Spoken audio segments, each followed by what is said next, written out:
আসসালামু আলাইকুম বন্ধুরা, কেমন আছেন? আশা করি সবাই ভালো আছেন। বন্ধুরা, আমরা যারা স্মার্টফোন ব্যবহার করি তাদের প্রত্যেকেরই একটা কম বেশি সমস্যা থাকে, সেটা হলো যে ব্যাটারির সমস্যা। যদি আমরা দূরে কোথাও যাই তাহলে আমাদের ফোনের যে ব্যাটারি 5,000 হোক, 6,000 হোক, আর 4,000 হোক, আর 3,000 হোক, এই ব্যাটারি দিয়ে আমরা সারাদিনের ব্যাকআপ শেষ করে কাজ শেষ করে ফেরত আসতে পারবো কিনা, এই চিন্তাটা আমাদের থাকে। তো এই চিন্তা দূর করার জন্য আজকে আপনাদের সামনে তুলে ধরার চেষ্টা করব যে ব্যাটারি চলবে দ্বিগুণ সময়।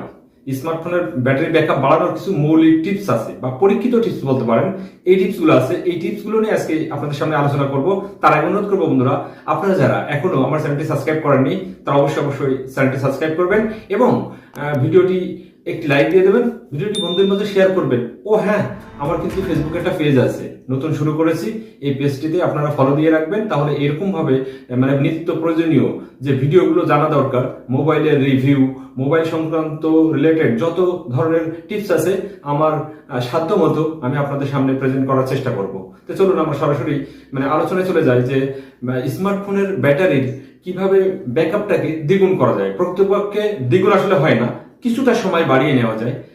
এই টিপসগুলো, পরীক্ষিত টিপসগুলো আপনাদের সামনে আমি এখন আপনাদের সামনে আমি তুলে ধরার চেষ্টা করি। স্মার্টফোন এখন আর আসলে কথা বলার যন্ত্র নয়, জীবনের নিত্য সঙ্গী হয়ে গেছে।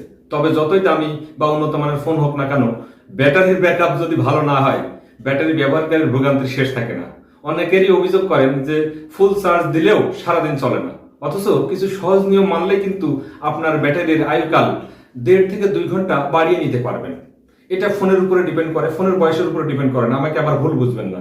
চলুন আজকে জেনে নেওয়া যাক যে স্মার্টফোনের ব্যাটারি সাশ্রয়ের জন্য কিছু বাস্তব ভিত্তিক ও কার্যকরী টিপস, যেগুলো আপনি ব্যবহার করতে পারবেন, আপনার কাজে লাগবে। ব্যাটারি দ্রুত শেষ হওয়ার কারণগুলো কি সেগুলো আগে একটু জেনে নিই। স্ক্রিনের ব্রাইটনেস অতিরিক্ত বেশি রাখা, আপনি ফুল স্ক্রিন ব্রাইটনেস যদি দিয়ে রাখেন তাহলে আপনার চার্জ কিন্তু বেশি খাবে। অপ্রয়োজনীয় ব্যাকগ্রাউন্ডে যে অ্যাপস গুলো চলে, দেখা যাচ্ছে আপনি ফেসবুক চালালেন, এরপরে আপনি চলে আসছেন, আপনি ইউটিউবে চলে আসছেন, আপনি ইউটিউবটাকে সরাই দেন, এরপরে লোকেশন, ওয়াইফাই, ব্লুটুথ সবসময় চালু রাখে, যদি কেউ এরকম চালু রাখে। পুরান অথবা আপডেটবিহীন সফটওয়্যার ব্যবহার করা, একাধিক ধাপ থেকে বারবার নোটিফিকেশন আসা, কম মানের চার্জার ব্যবহার করাও কিন্তু এই ব্যাটারি চার্জের ব্যাকআপের ক্ষেত্রে একটি প্রভাব বিস্তার করে। অতিরিক্ত সময় চার্জে দিয়ে রাখা, ব্যাটারি সাশ্রয়ের পরীক্ষিত এই উপাদান সমূহ। এবার আমরা একে একে আলোচনা করি কি করা যেতে পারে। এখানে স্ক্রিন ব্রাইটনেসের অটো মোড ব্যবহার করুন। এটা ফোন বুঝবে যে তার কতটুকু ব্রাইটনেস লাগবে। পরিবেশ অনুযায়ী আলো নিয়ন্ত্রণ করায় অপ্রয়োজনীয় চার্জ কিন্তু কমবে। এই বলছি না যে এখানে টিপসগুলো কিন্তু আপনারা কিভাবে এটা ব্যবহার করলে 2 ঘন্টা বেশি ব্যাকআপ পাবেন, সেই টিপসগুলো আমি দিচ্ছি আপনাদের সামনে। অপ্রয়োজনীয় ব্যাকআপ যে অ্যাপস সেগুলো সরিয়ে ফেলুন। ব্যাটারি ইউজের অপশনে গিয়ে দেখুন কোন অ্যাপস বেশিক্ষণ চার্জ খাচ্ছে, তা আনইনস্টল করে ফেলুন, যে এই অ্যাপস আপনার ফোনে রাখার দরকার নেই। এরকম অনেক অ্যাপস আছে কিন্তু যেগুলো প্রচুর পরিমাণ ব্যাটারি চার্জ খেয়ে নেয়, এই জন্য এগুলো ব্যবহার করার দরকার নেই। এটা কিন্তু দেখা যায় ব্যাটারির অপশনে গিয়ে দেখা যায় যে আপনার কতটুকু চার্জ খাচ্ছে, কে কত সময় ধরে ব্যাকগ্রাউন্ডে পড়ে আছে, এরকম দেখা যায়। কিন্তু ব্যাকগ্রাউন্ড অ্যাপস রিফ্রেশ করুন, সেটিং থেকে নির্ধারিত করে অ্যাপস ব্যাকগ্রাউন্ডে চলবে, কোনটি আর চলবে না সেটি আপনি নির্ধারণ করে রাখুন। এরপরে আপনি আরেকটা কাজ করতে পারেন, ডার্ক মোড ব্যবহার করতে পারেন। বিশেষ করে যাদের ফোনে অ্যামোলেড বা ওএলইডি ডিসপ্লে রয়েছে তারা ডার্ক মোড উল্লেখযোগ্য চার্জ সাশ্রয় করতে পারে, কিন্তু এই জন্য আপনি ডার্ক মোডটা ব্যবহার করতে পারেন। আর আমার ব্যক্তিগত পরামর্শ, এটা কিন্তু আপনার চোখের জন্য ভালো ডার্ক মোডটা। এরপরে দেখেন লোকেশন, ওয়াইফাই, ব্লুটুথ সবসময় বন্ধ রাখবেন, প্রয়োজন ছাড়া ব্যবহার করবেন না। ব্যবহারের প্রয়োজন না হলে এই ফিচারগুলো বন্ধ রাখবেন। আপনার যখন প্রয়োজন তখন তো আপনি ব্যবহার করবেন, এটা তো স্বাভাবিক একটা নিয়ম।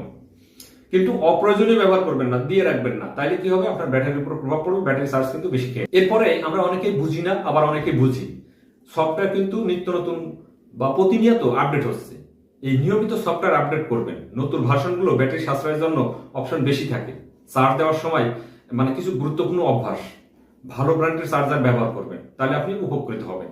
এবং আপনার ফোনে চার্জ না দিলেও যখন আপনি ফোনে চার্জ দিবেন 100% না দিয়ে আপনি 80 থেকে 85% পর্যন্ত চার্জ দিন, এতে কিন্তু ব্যাটারির হেলথটা অনেক ভালো থাকে। চার্জ দেওয়ার সময় ফোন ব্যবহার না করাই কিন্তু ভালো, এটা কিন্তু ব্যাটারির উপর প্রভাব পড়ে। রাতে ফোন চার্জ দিয়ে ঘুমিয়ে পড়া থেকে এড়িয়ে চলতে হবে, কারণ এটা আরো মারাত্মক ক্ষতিকর।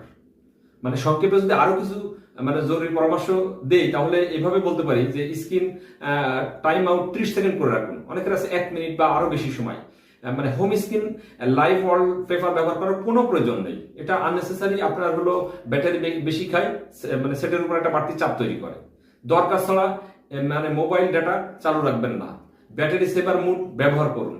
এরপরে আপনি আরেকটা কাজ করতে পারেন, ব্যাটারি ব্যাকআপের সময় আজকাল প্রায় সব স্মার্টফোন ব্যবহারকারী কিছু অভ্যাস পরিবর্তন করে বা টেকনিক্যাল সেটিং ঠিকঠাক করে রাখলে আপনি সহজেই ব্যাটারির আয়ুকাল কয়েক ঘন্টা বাড়াতে পারবেন। নতুন বা পুরাতন সব ধরনের ব্যবহারকারীর জন্যই এই পরামর্শগুলো কার্যকর হতে পারে। তো এটাই ছিল আজকে আমাদের আলোচনা। আশা করি ভিডিওটি আপনাদের অনেক উপকার আসবে। ধন্যবাদ সব।